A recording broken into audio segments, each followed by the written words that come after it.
যদি গণভোট এই সমাজে বাস্তবায়ন না হয়, খুব শীঘ্রই এই জনতাই মাঠে নামবে।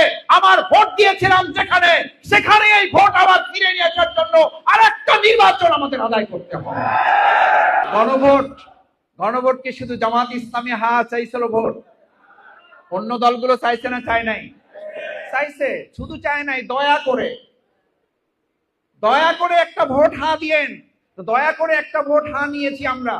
দয়া করে এখন সেই গণভোটকে বাস্তবায়ন করুন, না হলে দয়া করে আর একটা বিপ্লবের মুখে আপনাদেরকে পড়তে হবে।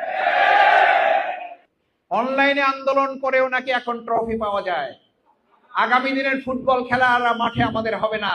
আগামী দিনে সব খেলা এখন অনলাইনে হবে এবং ট্রফি অনলাইনে পাঠিয়ে দেওয়া হবে। কারণ এখন মাঠে আর কারো কাজ করার দরকার হবে না।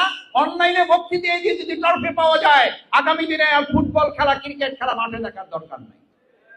এক রিক্সাওয়ালা এক শহীদকে নিয়ে হসপিটালে যাচ্ছে, দেখেন নাই আপনারা? এক শহীদকে গুলিবিদ্ধ এক সন্তান কিনে হসপিটালে যাচ্ছে। হসপিটালে যাওয়ার পরে সে জানতে পারছে এই গুলিবিদ্ধ সন্তানটা তার নিজের। ট্রফি সে পাবে না, ট্রফি পাচ্ছে যারা অনলাইনে আন্দোলন করেছেন, যারা অনলাইনে বক্তৃতা করেছেন। এবং সেই ট্রফির বিনিময়ে নাকি নির্বাচন পাওয়া গেছে।